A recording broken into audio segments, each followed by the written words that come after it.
आप तुलना करिए ना, 5 साल सपा का देख लीजिए, 5 साल बसपा का देख लीजिए और 5 साल भाजपा का देखिए।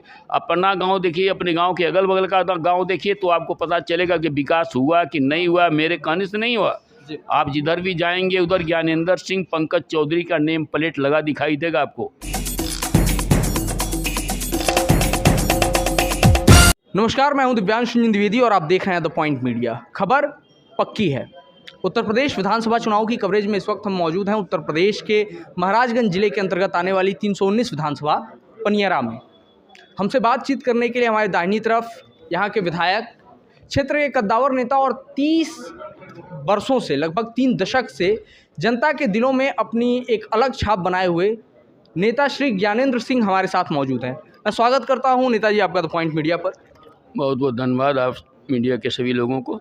चुनाव की तैयारी आपकी कैसी चल रही है? प्रचार प्रसार चल रहा है, जनता के बीच में हम लोग जा रहे हैं। केंद्र सरकार की और प्रदेश सरकार की जन कल्याणकारी योजनाओं की चर्चा जनता के बीच में हम लोग कर रहे हैं। जनता से अपील कर रहे हैं कि आज उत्तर प्रदेश में और देश में, इसके पहले तो मोदी जी को और योगी जी को और पार्टी को ज़रूरत थी सरकार बनाने की, लेकिन आज देश की जनता की आवश्यकता है कि मोदी जी और मोदी प्रधानमंत्री रहें, योगी मुख्यमंत्री रहें। ये जनता की आवश्यकता है, देश को आवश्यकता है, प्रदेश को आवश्यकता है इन नेताओं का। इसलिए हम लोग जो जा रहे हैं, इसलिए जनता सहर्ष स्वीकार कर रही है, हम लोगों के बातों को सुन रही है और उसका समर्थन कर रही है। 3 दशक का आपका राजनीतिक अनुभव है, कितना बदलाव आया है इन 3 दशकों में आपके विधानसभा क्षेत्र में और तब से और अब तक की राजनीति में? बहुत बदलाव आया है। हम लोग उस समय ये विधानसभा श्यामदेव हुआ था 1991 में। यहाँ से प्रत्याशी हुआ करते थे महंत अवैधनाथ जी महाराज, स्वर्गीय महंत अवैधनाथ जी महाराज। चुनाव प्रचार में हम तो 91 में, उसके पहले क्षेत्र हम देखे नहीं थे। पार्टी ने मुझे पहली बार टिकट दिया था।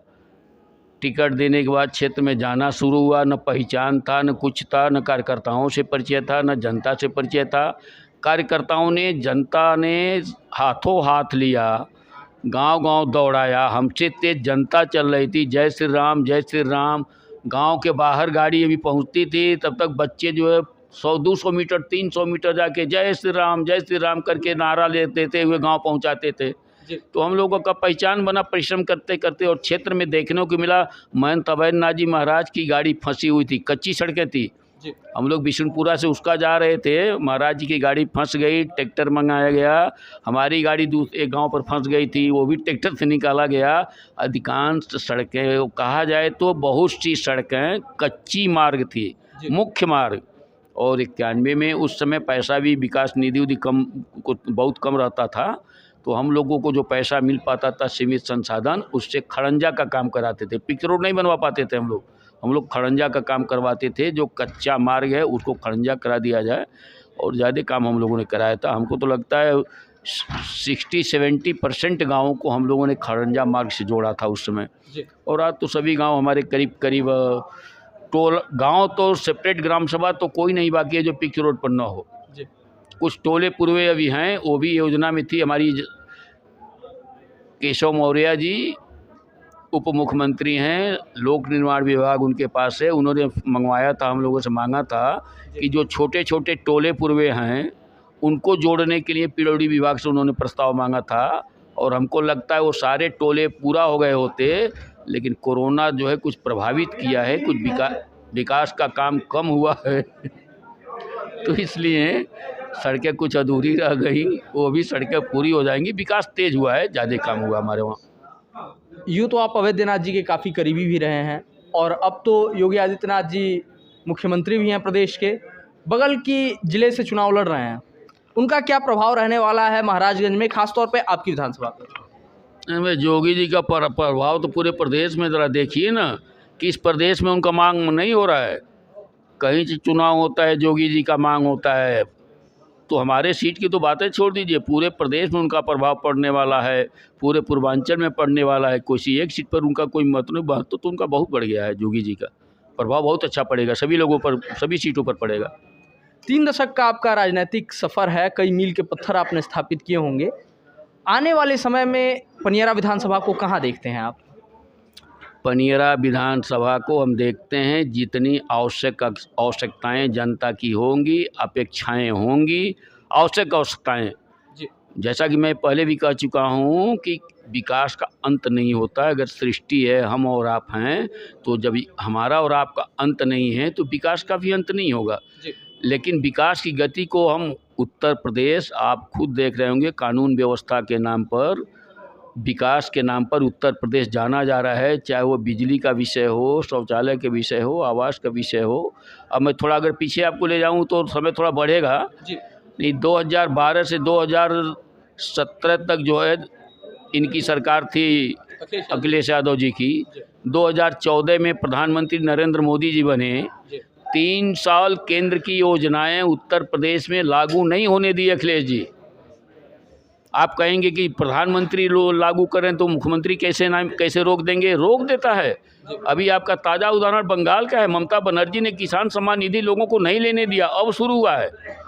तो अपने प्रदेश का वो मुखिया है। तो अखिलेश जी के जब जो है 17वां साल नज़दीक आने लगा, तब जो है जो उस योजना को इसलिए लागू इसलिए नहीं कर रहे थे कि ये योजना अगर जो लागू हो जाएगा तो हर हर मोदी, घर घर मोदी जो लोग नारा देते चल रहे हैं, वो पहले ही शुरू हो जाता। तो इसलिए ये लागू नहीं होने दे रहे थे। लेकिन जैसे जैसे चुनाव नज़दीक आया, योजनाएं चालू हुई और हमारी सरकार ने बहुत काम किया भाई गरीबों के लिए। क्या आप बताइए ना, कांग्रेस इतने दिनों तक राज की है देश पर, उस समय गरीबों को जो है घर में गैस चूल्हा नहीं चाहिए था, घर कनेक्शन, घर घर को बिजली कनेक्शन नहीं मिलना चाहिए था, खाद्यान्न योजना उस समय क्यों नहीं चला? कांग्रेस का हाथ गरीबों के साथ, ये नारा वो देते रहे और लोगों को ठगते रहे और अपना जेब भरते रहे। लेकिन हमारा नेतृत्व तो बहुत ईमानदार मिला है। अभी मंगल पांडे जी का भाषण का सुने नहीं सुने, अब गरीब परिवार के नेता हमारे मोदी जी हैं। गरीबी उन्होंने देखा है, झेला है, इसलिए गरीबों के प्रति अमीर का जाने बेव पराई, फाटे बेव पराई, ऐसा कुछ कहावत है। गरीबों के जिसके पाँव ने फटे पिवाई, अच्छी बात है। तो जो गरीबी देखा है वो गरीबों का हाल जानता है। हमारे मोदी जी उस विचार के व्यक्ति हैं। सबको साथ, सबका साथ, सबका विकास, सबका विश्वास, सम्मान लेकर के काम करते हैं। कहीं कोई जाति पात भेदभाव कहीं कोई नहीं है। मुझे तो अभी मन से बोला है, भाई कोई बता देना, हमारे पास तो ताकत है, सरकार अगर है तो हम रोक सकते हैं जी। लेकिन मैं ऐसा, मेरी पार्टी ऐसा नहीं कर सकती, मेरा सरकार ऐसा काम नहीं कर सकती। हमारी सरकार का जो नारा है, सबका साथ सबका विकास, वो चाहे किसी जाति का हो, पात्र व्यक्ति है, लाभार्थी की श्रेणी में आता है, उसको उसका लाभ मिलेगा और मिल रहा है। इसी योजना को लेकर हम लोग जनता के बीच में जा रहे हैं, वोट मांग रहे हैं। हमने विकास कराया है 5 साल में। इस विधानसभा में 10 साल दूसरा नेतृत्व था। 5 साल समाजवादी पार्टी का था, 5 साल बहुजन समाज पार्टी का था और 5 साल एक कार्यकाल भाजपा का बीता है। मैं तो लोगों से चैलेंज करता हूँ, सपा बसपा के लोगों से, जनता से अपील करता हूँ, आप तुलना करिए ना। 5 साल सपा का देख लीजिए, 5 साल बसपा का देख लीजिए और 5 साल भाजपा का देखिए। अपना गांव देखिए, अपने गांव के अगल बगल का गांव देखिए, तो आपको पता चलेगा कि विकास हुआ कि नहीं हुआ। मेरे कहने से नहीं हुआ। आप जिधर भी जाएंगे उधर ज्ञानेंद्र सिंह, पंकज चौधरी का नेम प्लेट लगा दिखाई देगा आपको। तो पहले भी नेम प्लेट लगता था, लेकिन काम कराएंगे तब ना होगा। केवल विधायक हो जाने से काम नहीं होता। विधायक तो जनता ने जिम्मेदारी दे दिया, लेकिन काम होता है विधायकों के प्रयास से, परिश्रम से। शासन में लगना पड़ता है, विभाग में लगना पड़ता है और लोगों का कोई स्वार्थ। माननीय ओझा जी तो उनका कोई मतलब नहीं है, वो स्वर्गीय हो गए हैं, जीतते रहे, बहुत बार जीते, 5-6 बार चुनाव जीतना छोटी बात नहीं है। लेकिन विकास होता है प्रयास से। और मेरा एक सोच है, मेरी फाइल हमेशा उठी रहती थी। इस समय प्राक्कलन समिति का चेयरमैन होने के नाते प्रोटोकॉल है, मैं किसी अधिकारी के ऑफिस में नहीं जाता जी। लेकिन टेलीफोनिंग वार्ता करने के बाद भी, मैं मंत्री नहीं था, लेकिन चेयरमैन होने के नाते, एस्टीमेट कमेटी का चेयरमैन होने के नाते, राज्य मंत्रियों से ज़्यादा काम मेरे विधानसभा क्षेत्र में हुआ है। कि कितने तो कैबिनेट मंत्रियों से ज़्यादा हमारे विधानसभा क्षेत्र में काम हुआ है। इसलिए कि वो सभी विभाग के अधिकारी मेरे कमेटी में, मेरे मीटिंग में आते थे, मुझे जाना नहीं पड़ता था। तो काम, विकास का काम ज़्यादा हुआ। विकास गिनाएंगे तो ज़्यादा समय लगेगा जी। तो काम ज़्यादा हुआ। आगे मंगल पांडे जी के भाषण में एक चर्चा चली थी कि जो आप जो यहाँ से चुनाव लड़ रहे हैं, 4 बार आप जीत चुके हैं, 5वीं बार जनता आपको मौका देती है तो आप एक विधायक के रूप में नहीं बल्कि एक मंत्री के रूप में सरकार में शामिल होंगे। पूर्वांचल से तो बड़ा नाम आपकी पार्टी से गए हैं, ये मान के चला जाए क्या कि ज्ञानेंद्र सिंह जी के नाम को दिखा करके उनकी क्षतिपूर्ति की जाएगी? नहीं, ये मेरा मानना नहीं है। हमारे पार्टी के बाद बहुत कार्यकर्ता हैं, बहुत नेता हैं, जी। बहुत जो है विधायक भी बन करके जाएंगे। ये पार्टी का विषय है, पार्टी किस पर विचार करती है, पार्टी किसके अंदर वो योग्यता देखती है, नेतृत्व का विषय है। मंगल पांडे जी ने जनता से प्रॉमिस की के करके गए हैं और हमको अंदाजा है कि अगर हम चुनाव जीतेंगे तो मंगल पांडे जी ऐसा विचार करेंगे, ऊपर सिफारिश पैरवी करेंगे, ये उनका विषय है। जी। मेरा विषय है, जनता से अपील कर रहा हूँ कि मुझे विधायक बनाया जाए, मैं क्षेत्र का सेवा कर सकूँ। प्रदेश नेतृत्व, केंद्रीय नेतृत्व का विषय है, वो कौन सा जिम्मेदारी सौंपती है। जो जिम्मेदारी मुझे मिलेगा, नहीं मिलेगा, मैं जनता का सेवा करता रहूँगा और अगर जिम्मेदारी मिलती है तो निष्ठा से उसका निर्वहन करूँगा। चलते चलते हमारे चैनल के माध्यम से जो भी लोग आपको देख रहे हैं, उनसे आप क्या कहना चाहेंगे? वही निवेदन करना चाहूँगा कि जो गांव-गांव, दरवाजे-दरवाजे जाके जनता से हम लोग अपील कर रहे हैं, वही अपील करना चाहता हूँ जनता से आपके चैनल के माध्यम से। आगामी 3 तारीख को मतदान होना है। पहले मतदान करिए, तब जलपान करिए और अपना अमूल्य वोट दे करके सरकार बनाइए, हमको विधायक बनाइए, योगी जी को मुख्यमंत्री बनाइए। इसलिए उत्तर प्रदेश को योगी आदित्यनाथ जी जैसा नेतृत्व चाहिए, इनके जैसा मुख्यमंत्री चाहिए। उत्तर प्रदेश सर्वोत्तम प्रदेश के पथ पर निकल चुका है, इसमें बाधा न बने, ये मैं जनता से अपील करना चाहता हूँ। योगी जी मुख्यमंत्री बने, मैं विधायक बनूंगा तभी योगी जी मुख्यमंत्री बनेंगे। ये मेरा निवेदन है। जनता से अपील यही करता हूँ कि अपना अमूल्य वोट दे करके 3 तारीख को भारी मतों से जीता, मैं यही निवेदन करना चाहता हूँ।